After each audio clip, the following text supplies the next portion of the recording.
गुजरात और गोवा में ताउते तूफान ने तबाही मचाई। इसका रौद्र रूप केरल, कर्नाटक में भी देखने को मिला। 90 किलोमीटर प्रति घंटे की रफ्तार वाली तूफानी हवाओं और बारिश से सैकड़ों घर, बिजली के खंभे, पेड़ और सड़कें ध्वस्त हो गईं। कई लोगों की मौत भी हुई। मौसम विभाग ने येलो अलर्ट भी जारी किया। जानते हैं दुनिया में आए ऐसे बड़े तूफानों के बारे में जिन्होंने भयंकर तबाहियां मचाई, बड़े पैमाने पर लोगों की जान गई और भारी नुकसान हुआ।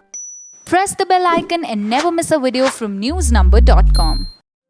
1970 में बांग्लादेश में आया तूफान अपनी गति और तीव्रता में दुनिया के भयंकर तूफानों जैसा तो नहीं था, लेकिन उस समय पूर्वी पाकिस्तान का हिस्सा रहे वहां के तटीय इलाकों में किसी को जानकारी तक नहीं थी कि ऐसा कोई तूफान आ रहा है। ये तूफान करीब 185 किलोमीटर प्रति घंटे की रफ्तार से आया और जमीन से टकराते ही इसने तबाही मचानी शुरू कर दी। इससे 10 जिले प्रभावित हुए और 5 लाख से ज्यादा लोग मारे गए। एशिया में 1800 से लेकर 2009 तक ऐसे कई तूफान आए हैं जिन्होंने खासी तबाही मचाई और बड़े पैमाने पर लोगों की जान ले ली।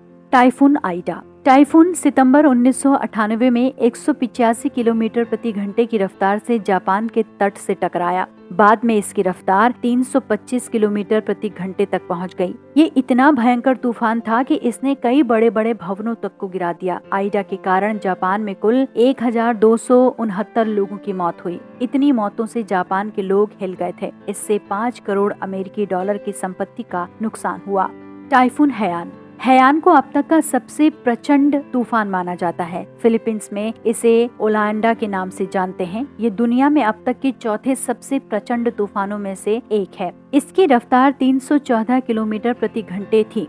ये 3 नवंबर 2013 को आया, 11 नवंबर को खत्म हुआ। इस तूफान के कारण फिलीपींस, वियतनाम और दक्षिण चीन का बड़ा हिस्सा प्रभावित हुआ। इसके कारण 11,801 लोगों की मौत हुई, जबकि कुल 68 करोड़ 60 अमेरिकी डॉलर का नुकसान हुआ। शायद इतनी बड़ी तबाही आज तक किसी तूफान ने नहीं मचाई है। Typhoon kit. टाइफून किट 1966 में 314 किलोमीटर प्रति घंटे की रफ्तार से उठा, लेकिन संयोग से जमीन पर नहीं टकराया, इसलिए टाइफून किट से जानमाल का कोई नुकसान नहीं हुआ।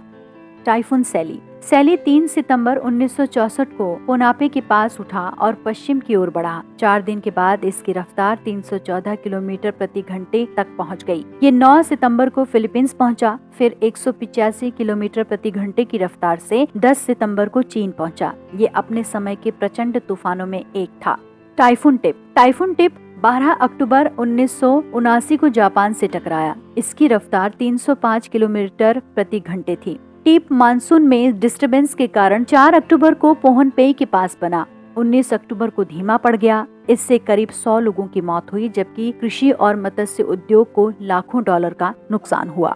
टाइफून कोरा। टाइफून कोरा 30 अगस्त 1966 को उठा। 5 सितंबर 1966 को ओकिनावा द्वीप के पास टकराया। इसकी रफ्तार 280 किलोमीटर प्रति घंटे थी। कोरा के कारण इंफ्रास्ट्रक्चर को भारी नुकसान हुआ, लेकिन इससे किसी की मौत नहीं हुई।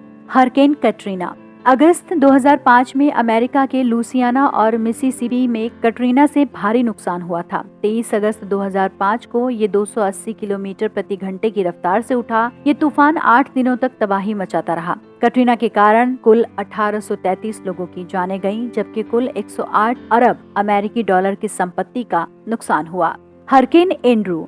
हरिकेन एंड्रू 16 अगस्त 1992 को बनना शुरू हुआ। 28 अगस्त 1992 को फ्लोरिडा, दक्षिण पश्चिम लुसियाना और उत्तर पश्चिम बहमास से टकराया।